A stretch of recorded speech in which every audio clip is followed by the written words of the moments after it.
Baik, Assalamualaikum warahmatullahi wabarakatuh. Perkenalkan, saya Zahra Insani dengan NIM P101212771 dari kelas F. Baik, di sini saya akan mempresentasikan gizi pada penyakit infeksi dan penyakit menular. Next, communicable disease atau penyakit menular atau biasa disebut juga sebagai penyakit infeksi merupakan berbagai penyakit yang disebabkan oleh mikroorganisme seperti bakteri, virus, parasit, dan jamur yang dapat menyebar secara langsung maupun tidak langsung dari satu orang ke orang lain. Nah, di sini sudah dipaparkan beberapa penyakit menular beserta proses penyebarannya. Yang pertama di sini ada kolera, yang kedua tifoid, yang ketiga hepatitis, yang keempat influenza, yang kelima tuberkulosis, yang keenam malaria, dan yang terakhir tetanus. Baik di slide kedua itu siklus malnutrisi antar generasi. Siklus yang pertama itu nutrisi yang buruk mengakibatkan penurunan berat badan, pengecilan otot, kelemahan, dan defisiensi nutrisi. Selanjutnya, gangguan sistem kekebalan tubuh, kemampuan yang buruk untuk melawan infeksi lain, peningkatan stres oksidatif. Selanjutnya, meningkatnya kerentanan terhadap infeksi seperti flu, tuberkulosis, replikasi HIV, dan mempercepat perkembangan penyakit morbiditas. Dan yang terakhir itu peningkatan kebutuhan nutrisi, pengurangan asupan makanan, dan peningkatan kehilangan nutrisi. Nah, selanjutnya itu ada hubungan antara nutrisi dan interaksi. Yang pertama ada makan berlebihan dan infeksi. Nah, penyakit infeksi itu akan menyebabkan balita tidak mempunyai nafsu makan dan mengakibatkan gizi kurang. Berdasarkan penelitian, anak yang kurang asupan nutrisinya maka akan mengakibatkan daya tahan tubuh menurun sehingga mudah terkena penyakit infeksi. Nah, kalau makan berlebihan itu bisa meningkatkan kadar gula darah karena tubuhnya kita itu menjadi bekerja lebih banyak dan memproduksi lebih banyak insulin dibanding biasanya.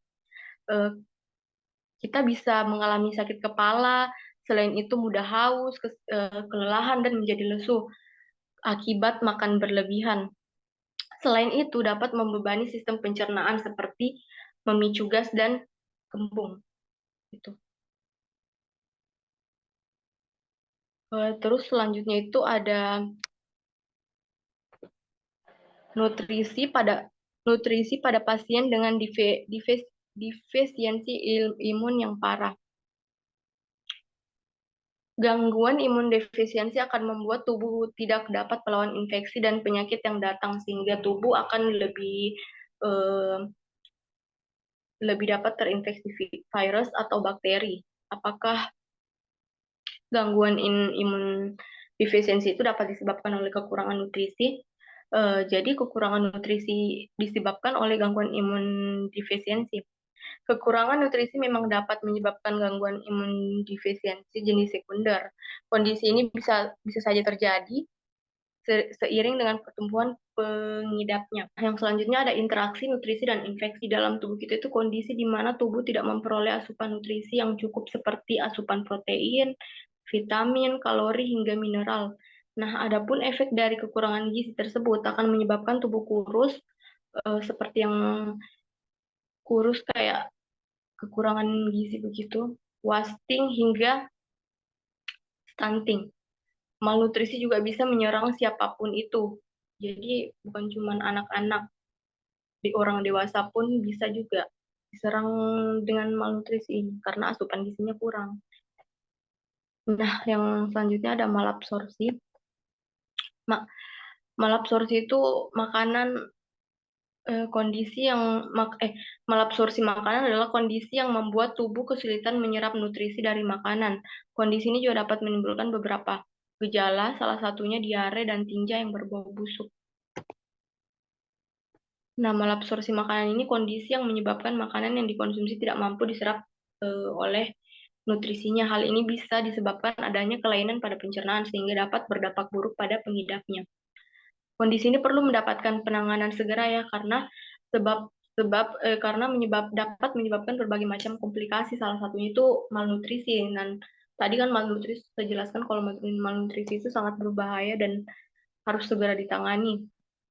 Jika terjadi pada anak-anak, tumbuh kembangnya itu bisa saja terganggu, kayak macam dia bisa kena stunting atau wasting dan lain-lain, atau berat badannya itu tidak seimbang.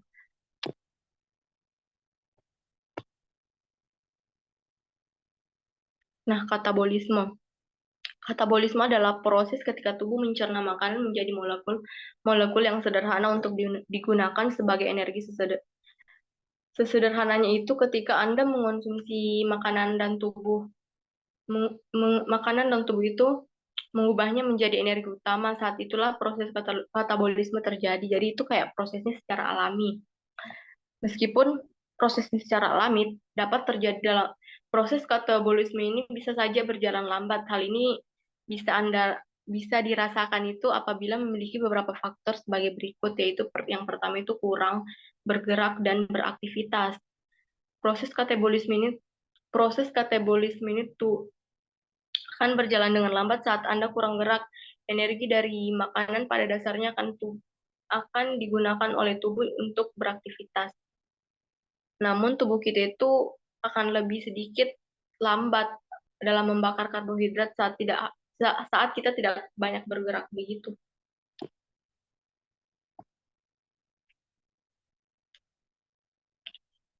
Nah, yang kedua itu tubuh kekurangan asupan kalori, menurunkan berat badan dengan membatasi jumlah makan kadang kurang tepat. Hal ini akan membuat proses katabolisme dan anabolisme menurun sehingga tubuh kita tidak menghasilkan energi seperti biasanya. Nah, yang selanjutnya ada kurang tidur. Nah, beberapa penelitian menunjukkan bahwa kurang tidur dapat memperlambat metabolisme tubuh Anda. Nah, tubuh yang mungkin bisa menyebabkan kenaikan berat badan. Hal ini bisa menurunkan metabolisme hal ini bisa menurunkan metabolisme. Istirahat yang dewasa sehat pada pagi hari. Hasilnya metabolisme karbohidrat terganggu dan menyebabkan kadar gula darah tinggi.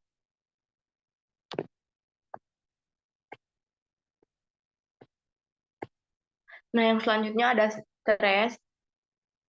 Nah, stres juga dapat meningkatkan produksi hormon kortisol, yang kemudian membuat nafsu makan Anda meningkat dan memicu kenaikan berat badan. Karena karbohidrat yang tidak dapat dipecah itu menjadi energi yang disimpan sebagai lemak. Kenaikan berat badan ini yang dapat menyebabkan metabolisme tubuh Anda menurun. Terus yang selanjutnya itu kekebalan tubuh terganggu. Nah, ketika sistem imun melemah, maka tubuh tidak mampu melawan infeksi dan penyakit. Kondisi ini memudahkan kamu, maksudnya kondisi ini memudahkan kita itu untuk tertular virus dan infeksi bakteri.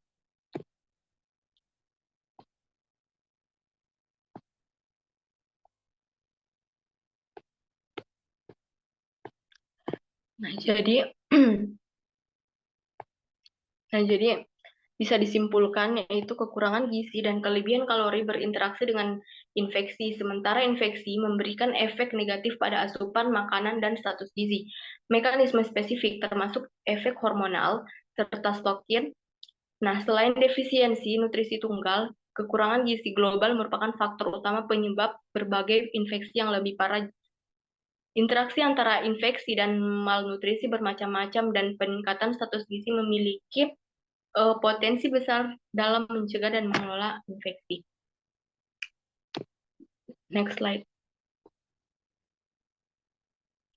Nah, yang selanjutnya itu kekurangan gizi dan penyakit menular. Di sini itu sudah terurut begitu, jadi saya langsung simpulkan saja. Penyakit infeksi dapat menghambat penyerapan zat gizi sehingga asupan zat gizi kita itu jadi rendah. Nah, hal tersebut dapat menimbulkan terjadinya malnutrisi. Nah, dan jika sudah terjadi malnutrisi, kekebalan kita itu menurun, maka akan berisiko menjadi penyakit yang menular. maka akan berisiko terkena penyakit menular dan penyakit infeksi.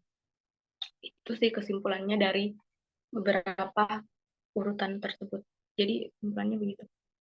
Boleh nih.